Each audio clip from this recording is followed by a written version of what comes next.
நம்ம இந்தியன்ஸ்க்காக அலாட் பண்ணியிருக்காங்க. எல்லா மெடிக்கலுக்கும் அந்த மெடிக்கல் யூனிவர்சிட்டிஸும் இன்க்ரீஸ் பண்ணியிருக்காங்க. ஸோ இந்த வாய்ப்புகளை பற்றி தெரிஞ்சுக்கிறதுக்காகவும் ரஷ்யாவில் இருக்கக்கூடிய மற்ற விஷயங்களை தெரிஞ்சுக்கிறதுக்காகவும் பேரண்ட்ஸும் இருக்கக்கூடிய MPEI இன்ஸ்டிடியூட்டோட டாக்டர் எலினா ஐ சரப்புல் சேவா அவங்க வந்திருக்காங்க. இவங்க 2 பேர் இல்லாமல் மேலும் சில யூனிவர்சிட்டிஸ்லேருந்து ரெப்ரசன்டேட்டிவ்ஸ் வந்திருக்காங்க. இவங்க எல்லாம் மாணவர்களையும் அவங்க பெற்றோர்களையும் பேச இருக்காங்க. நம்ம இப்போ ரொம்ப ஒரு முக்கியமான தருணத்தில் இருக்கோம். இது என்னன்னு பார்த்தீங்கன்னா, நேற்று வந்து +2 ஸ்டேட் போர்டுக்கான ரிசல்ட் வந்திருக்கு. போன சண்டே நல்ல ஒரு ஆல்டர்னேட்டிவா இருக்கு. இந்த ஆல்டர்னேட்டிவ்ஸ்ல அப்படின்னு பார்த்தீங்கன்னா NMCயோட complete rules, set of rules and ரெகுலேஷன்ஸை ரஷ்யாவில் இருக்கக்கூடிய எல்லா காலேஜஸுமே ஃபாலோ பண்றாங்க. இருக்கட்டும், இந்த மாதிரி எல்லா ரூல்ஸ் அண்ட் ரெகுலேஷன்ஸும் as per NMC guidelines follow பண்றதுனால ரஷ்யாவில் இருக்கக்கூடிய யூனிவர்சிட்டி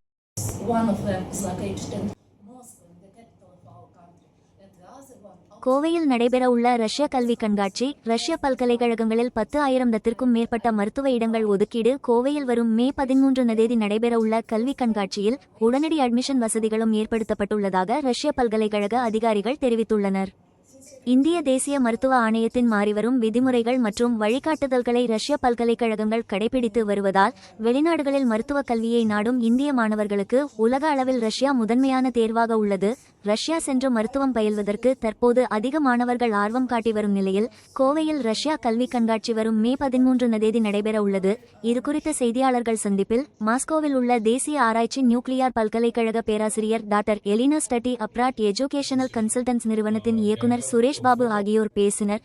கோவையில் நடைபெற உள்ள ரஷ்ய கல்வி கண்காட்சியில் ரஷ்யாவை சேர்ந்த பல்வேறு மருத்துவ பல்கலைக்கழகங்கள் உள்ளிட்ட கல்வி நிறுவனங்களின் பேராசிரியர்கள், மருத்துவத்துறை தலைவர்கள் கலந்து கொண்டு மாணவர்களுக்கு மருத்துவத்துறையில் உள்ள வாய்ப்புகள் குறித்து விளக்கவுரை தர உள்ளதாகவும், இந்த கல்வியாண்டில் இந்திய மாணவர்களுக்கு 10,000த்திற்கும் மேற்பட்ட மருத்துவ இடங்கள் ஒதுக்கப்பட்டுள்ளதாக தெரிவித்தனர். இந்த கண்காட்சியில் என்ன படிக்கலாம், கல்வி கட்டணம், பாடங்கள், உதவித்தொகை, தங்குமிடம், பாதுகாப்பு அம்சங்கள், மருத்துவ பயிற்சி குறித்து மாணவர்களுக்கு விரிவாக எடுத்துரைக்கப்பட உள்ளதாக குறிப்பிட்டனர்.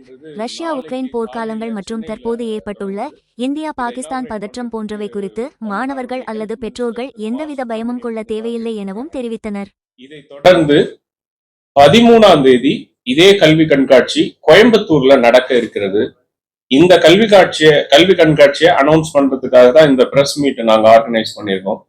இந்த பிரஸ் மீட்டுக்காக என் கூட ரஷ்யால இருந்து மாஸ்கோல இருக்கக்கூடிய MPEI இன்ஸ்டிடியூட்டோட டாக்டர் எலினா ஐ சரப்புல் சேவா அவங்க வந்திருக்காங்க. அவங்க ஒரு ப்ரொஃபசர், டிபார்ட்மெண்ட் ஆஃப் பயோடெக்னாலஜில. அடுத்து என் கூட வந்து பாத்தீங்க அப்படின்னீங்கன்னா வோல்கோகிராட் ஸ்டேட் மெடிக்கல் யூனிவர்சிட்டியோட மிஸ் கோர் மெல்கான், அவங்க வந்து ஸ்பெஷலிஸ்ட் இன் எஜுகேஷனல் மெத்தடாலஜிக்கல் ஒர்க்ல இருக்காங்க. இவங்க 2 பேர் இல்லாமல் மேலும் சில யூனிவர்சிட்டிஸ்ல இருந்து ரெப்ரசன்டேட்டிவ்ஸ் வந்திருக்காங்க. இவங்க எல்லாம் மாணவர்களையும் அவங்க பெற்றோர்களையும் சந்திச்சு ரஷ்யால மருத்துவம் படிக்கக்கூடிய வாய்ப்புகளை பற்றி இந்த கல்வி கண்காட்சிகள்ல பேச இருக்காங்க. நம்ம இப்போ ரொம்ப ஒரு முக்கியமான தருணத்துல இருக்கோம். இது என்னன்னு பாத்தீங்கன்னா, நேத்து வந்து +2 ஸ்டேட் போர்டுக்கான ரிசல்ட் வந்திருக்கு. போன சண்டே நீட் முடிஞ்சிருக்கு. இன்னும் ஒரு 2-3 வீக்ஸ்ல நீட்டோட ரிசல்ட்ஸ் நம்ம எதிர்பார்க்கலாம். CBSEயோட ரிசல்ட்ஸும் வந்துட்டு இருக்கு. ஸோ 12th மாணவர்கள் இப்போ வந்து என்ன முடிவு எடுக்கிறது, எப்படி மெடிக்கல் சேர்றதுன்னு ட்ரை பண்ணிட்டு இருப்பாங்க. இங்க நீட் எழுதி அவங்களுக்கு அதிகமான மதிப்பெண்கள் கிடைக்காத பட்சத்துல வெளிநாடுகள் அவங்களுக்கு என்னைக்குமே ஒரு நல்ல ஒரு ஆல்டர்னேட்டிவா இருக்கு. இந்த ஆல்டர்னேட்டிவ்ஸ்ல இப்போதைக்கு இருக்கிற பெஸ்ட் ஆல்டர்னேட்டிவ் அப்படின்னு பாத்தீங்கன்னா ரஷ்யா மட்டும்தான். இது எதனால அப்படின்னு பாத்தீங்கன்னா, NMCயோட complete rules, set of rules and ரெகுலேஷன்ஸை ரஷ்யால இருக்கக்கூடிய எல்லா காலேஜஸுமே ஃபாலோ பண்றாங்க. இங்கிலீஷ் மீடியம் ஆஃப் இன்ஸ்ட்ரக்ஷனா இருக்கட்டும், டியூரேஷன் ஆஃப் ஸ்டடியா இருக்கட்டும், இன்டர்ன்ஷிப்பா இருக்கட்டும், இந்த மாதிரி எல்லா ரூல்ஸ் அண்ட் ரெகுலேஷன்ஸும் as per NMC guidelines follow பண்றதுனால ரஷ்யால இருக்கக்கூடிய யூனிவர்சிட்டிஸ்க்கான டிமாண்ட்ஸ் அதிகரிச்சுக்கிட்டே தான் வருது. இப்போ லாஸ்ட் இயருக்கும் இந்த வருஷத்துக்கும் எக்ஸாக்டா பாத்தீங்க அப்படின்னீங்கன்னா 200% விசா இன்க்ரீஸ் ஆயிருக்கு. லாஸ்ட் இயர் பாத்தீங்கன்னா ஆல் ஓவர் இந்தியா ஒரு 6,000 விசா கொடுத்தாங்க அப்படின்னீங்கன்னா 23ல 24ல கிட்டத்தட்ட 12,000க்கு மேல விசா கொடுத்துருக்காங்க ஸ்டூடெண்ட்ஸ்க்காக. ஸோ கிட்டத்தட்ட ஒரு 200% இன்க்ரீஸ் இன் விசா வந்திருக்கு 2024ல. இந்த வருஷமும் இதை விட அதிகமா இருக்கும் அப்படின்ற காரணத்தினால ஒரு 10,000 மெடிக்கல் சீட்ஸை ரஷ்யன் கவர்மெண்ட் நம்ம இந்தியன்ஸ்க்காக அலாட் பண்ணியிருக்காங்க. எல்லா மெடிக்கல் யூனிவர்சிட்டிஸ்லயும் சில few tens and hundreds of medical சீட்ஸை ரஷ்யன் கவர்மெண்ட்டும் அந்த மெடிக்கல் யூனிவர்சிட்டிஸும் இன்க்ரீஸ் பண்ணியிருக்காங்க. ஸோ இந்த வாய்ப்புகளை பத்தி தெரிஞ்சுக்கிறதுக்காகவும் ரஷ்யாவில் இருக்கக்கூடிய மற்ற விஷயங்களை தெரிஞ்சுக்கிறதுக்காகவும் பேரண்ட்ஸும் ஸ்டூடெண்ட்ஸும் இந்த கல்வி கண்காட்சியில பங்கு பெற்று அவங்களுக்கு தேவையான தகவல்களை அவங்க பெற்றுக்கலாம் அப்படின்னு சொல்றதுக்காக தான் இந்த பத்திரிகையாளர் கூட்டத்தை நாங்கள் ஏற்பாடு பண்ணியிருக்கோம். அடுத்து I would request doctor Elina ஐ சரபுல் சேவா to give a speech about her university. அவங்களோட யூனிவர்சிட்டியை பத்தி ஒரு ஷார்ட் ஸ்பீச் கொடுப்பாங்க. One of the 5 top universities in Russia, National University MIFIR. There are 30,000 students, 3,000 international students, a lot of international programs in different fields of science, like IT technology, cybernetics, nuclear engineering, and biotechnology, biomedicine, nuclear medicine, and general medicine, which is similar to MBBS in India. Our university has 2 international campuses. One of them is located in Moscow, the capital of our country, and the other one outside Moscow. Both campuses are characterized by safety and comfort. You guys can choose one campus, and I invite to education fair and take first-hand information about our university.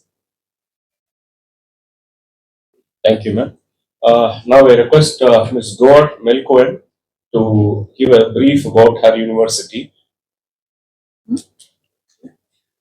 Dear colleagues, ladies and gentlemen, first of all, I would like to express my sincere gratitude to opportunity to speak with press conference. I'm really honored to represent our Volgograd State Medical University. Today, we are happy to see among us Indian students because it's really a big honor to see them do their first steps on the way of a profession of a doctor, and because it's not just choice of educational institution, it's a choice of a future, and we are really happy that Indian students choose our university. Volgograd State Medical University has more than 3,000 students, foreign students from 62 countries. We have 500 students from India, and we understand that it's so difficult for some of students because they leave their homes, they travel to so far Russia, but we really support them on every stage and on the path. So I hope that this year, in academic year 25-26, we can wait a lot of students from India because we are waiting them, and I hope we can achieve really best success in Russia and abroad. Thank you.